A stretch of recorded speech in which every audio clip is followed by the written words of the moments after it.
আজ্ঞা অনুযায়ী বললেন যে স্মৃতিশাস্ত্রকে নবায়ন করো, কারণ সত্যযুগের আইন কলিযুগের মানুষ পালন করতে পারবে না। বুঝতে পারছেন আপনারা?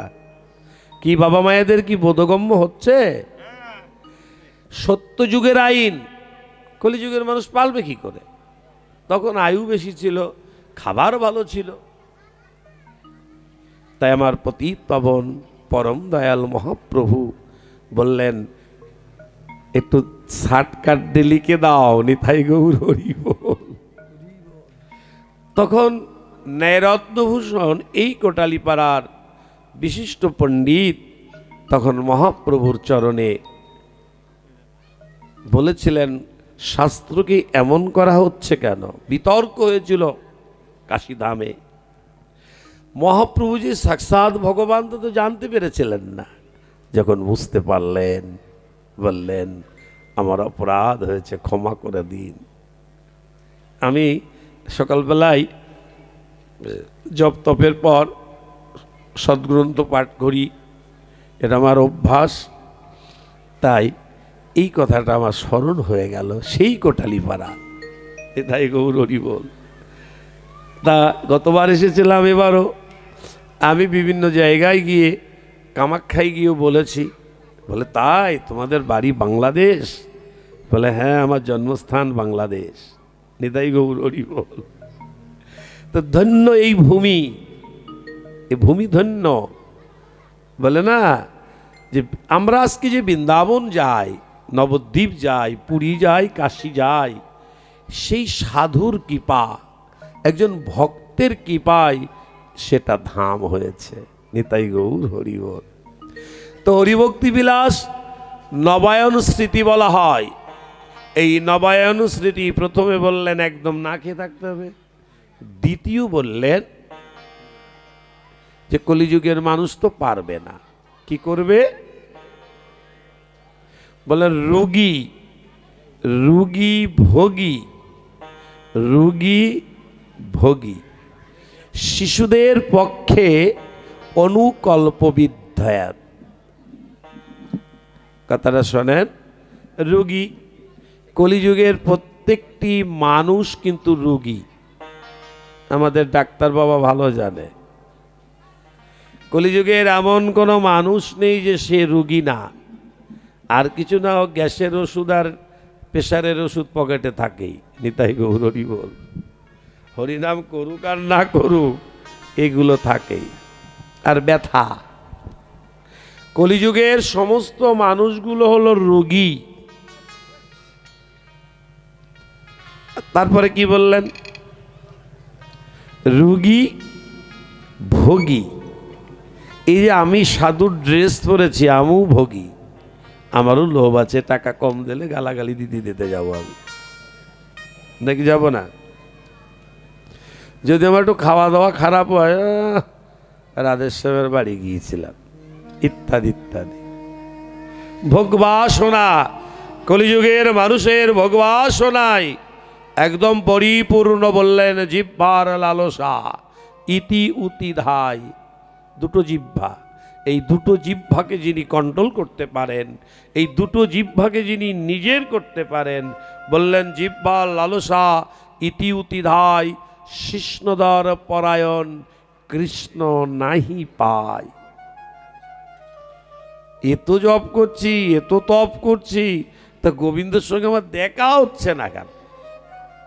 বলে, অপরাধের কথাটা মহাপ্রভু বললেন, বললেন জিহ্বার লালসা। বর্তমান যে সাধুরা যে পরিমাণে রসা রান্না করে, হরি বল, সাধুদের আবার রাগ টাক না হয়ে যায়? রাগ টাক হয়ে যাবে নাকি সাধুদের? দেখো, ময়দানা আটা ধুয়ে ধুয়ে কি যেন রান্না করে, আমাকে প্রথম দিয়েছে। আমি বলে, এখান থেকে সরা, না হলে কিন্তু আমি তোর মুখে মেরে দেব। সাধু কি ওইসব খায়? বলেন, যা দেখতে জাগতিক খাবার, সেটা সাধু কখনো খাবে না। সাধু খাবে কি? সবাই জানে কেন, সাধু খাবে ঘি, দুধ, আতপ চাল, কাঁচকলা, শাক, এ ভিন্ন আধুনিক খাবার খাবে না, খাবে না, খাবে না। বর্তমান সাধুদের যে জিহ্বার লালসা, রোল খায়, সিঙ্গারা খায়, এ কি? আমি দীর্ঘদিন, আমি এই লাইনে প্রায় 40 বছর, এ কোনো যাই না, বিস্কুট খাবে না, সবই খায়। হবে হবে জিহ্বার লালসা ইতি দায়, শিষ্ণদার পরায়ণ কৃষ্ণ নাহি পায়। কি যেন একটা নাম আছে, আটা ধুয়ে ধুয়ে রান্না করে, বিশ্রী দেখা যায়, সোয়াবিন ফল। আমি জীবনেও যেটা দেখতে, আর আমি তো জাগতিক মানুষ, আমি দেখেছি সেটা, যেটার সঙ্গে মিল হয়ে যায়, যদি আহারের সময় মনে পড়ে যায়, ওটাই খাওয়া হয়ে যায়। বুঝেন বাবা?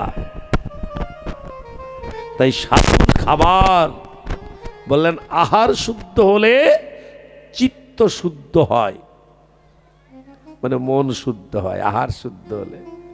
আর আহার যদি শুদ্ধ না হয়, চিত্ত শুদ্ধ হয় না। আর অশুদ্ধ চিত্তে কৃষ্ণ স্মরণ হয় না, কৃষ্ণ স্ফুরণ হয় না, কৃষ্ণের কথা বলা যায় না, কৃষ্ণের কথা বলা যায় না।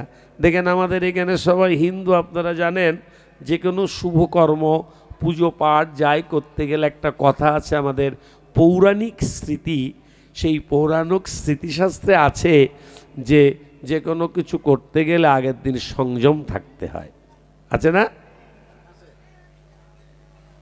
সংযম থেকে পরের দিন উপবাস করতে হয়, সেই পুজো পাঠগুলো করতে হয়।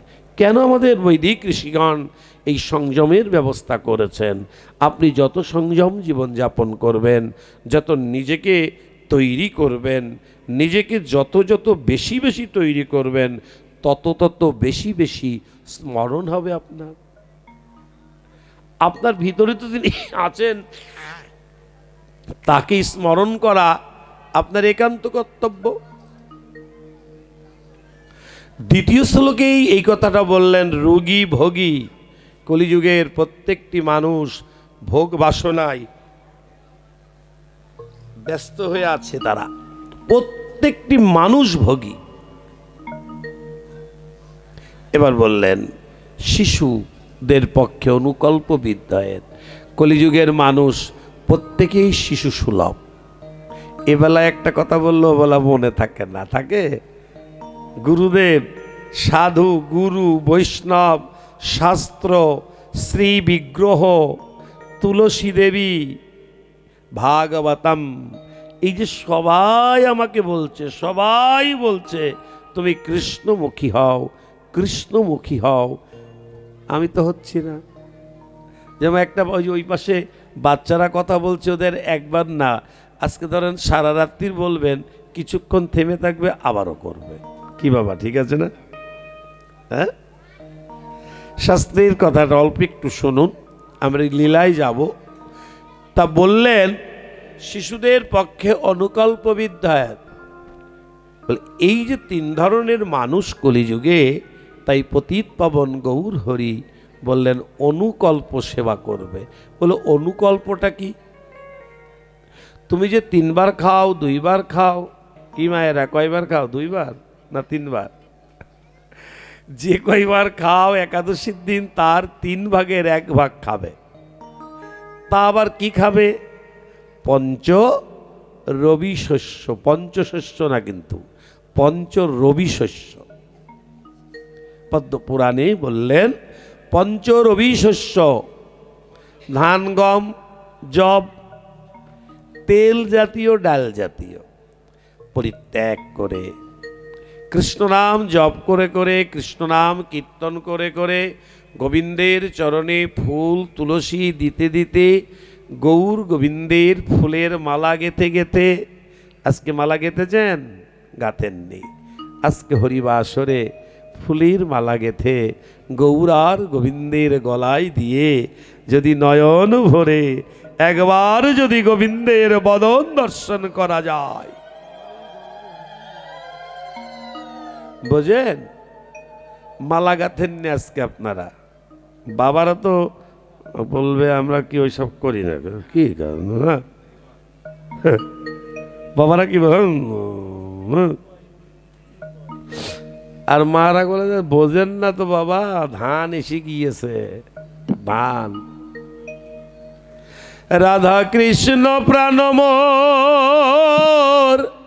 যুগল কিশোর, জীবনে মরণে গতি আর নাহি মোর। জীবনে মরণে গতি আর নাহি মোর। কালিন্দিরের কুলে কেলি কদম্বের বন,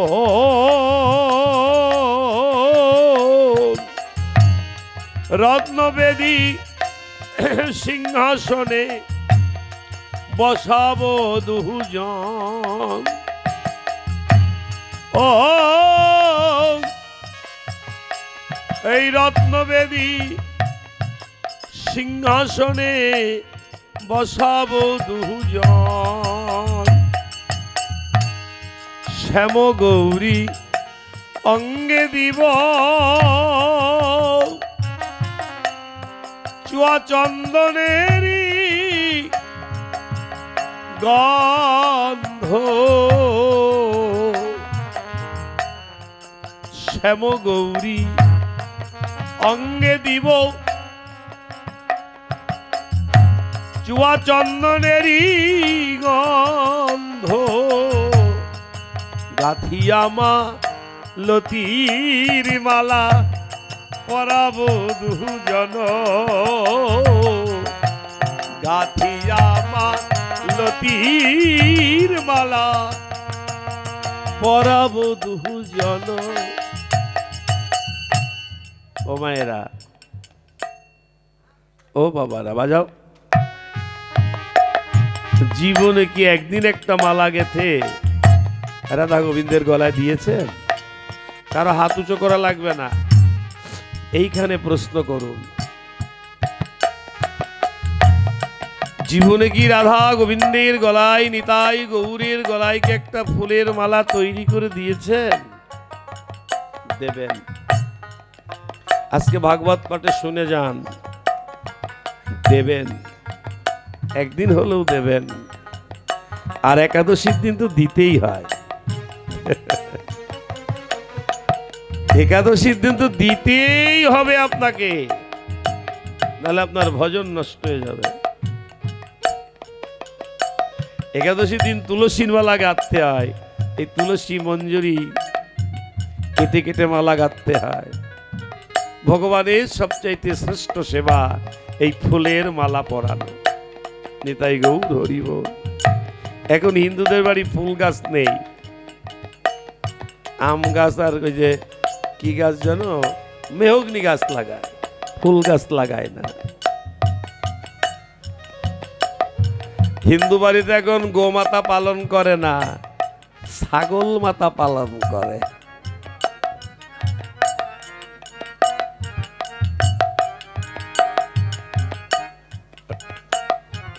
ছাগল মাতা,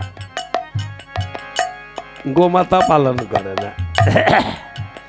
আর একটা কথা বললে, এখন নতুন দেশ তো বলবো, হিন্দুদের বাড়িতে এখন দুধের কড়াই নেই। হ্যাঁ আছে গোসাই, কারণ হিন্দুরা দুধ খায় না তো। হিন্দুদের বাড়িতে ঘিয়ের বয়াম নেই গোসাই, পরের বাড়ি ঘি তো ঠিক পান না।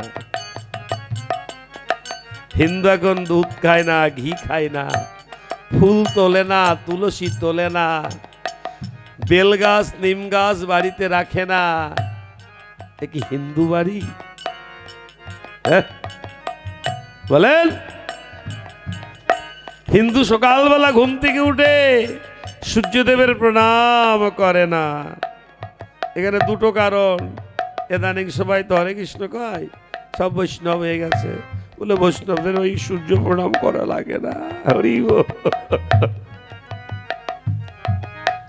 তুলসী প্রণাম করে না, তুলসীকে পরিক্রমা করে না, মারা যায় একটু একটা সলতিতে একটু প্রদীপ দেয়। বাবারও তো তুলসী গাছ চেনেই না। শোনেন, আমি এখানে সবার কাছে শুনবো, আপনাদের বাড়ির কোন পাশে তুলসী মন্দির আছে?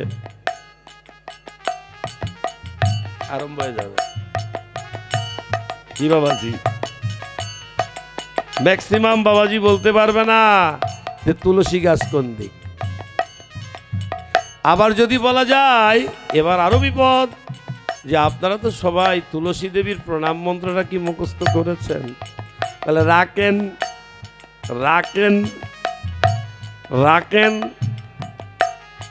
আমি তো রেখে যাব, কারণ দুটো টাকার জন্যই তো এসেছি এখানে, আর খাওয়ার জন্য। খালি গেলে আমার ব্যবসা বন্ধ করবো কি জন্য? হরি বল। যদি বলা যায় তুলসী দেবীর পরিক্রমার মন্ত্রটা বলেন, হ্যাঁ, হিন্দু বাড়ি মালা যদি গেতে একাদশীর দিন না দেন গৌর আর গোবিন্দের গলায়, আপনি যত নিরম্বই থাকেন আর হরিনাম যতই করেন, মালতীর মালা গাথি হে দিব দোহারি গলে, আজ্ঞায় করিব সেবা চরণারবিন্দে, আজ্ঞায় করিব সেবা চরণারবিন্দে।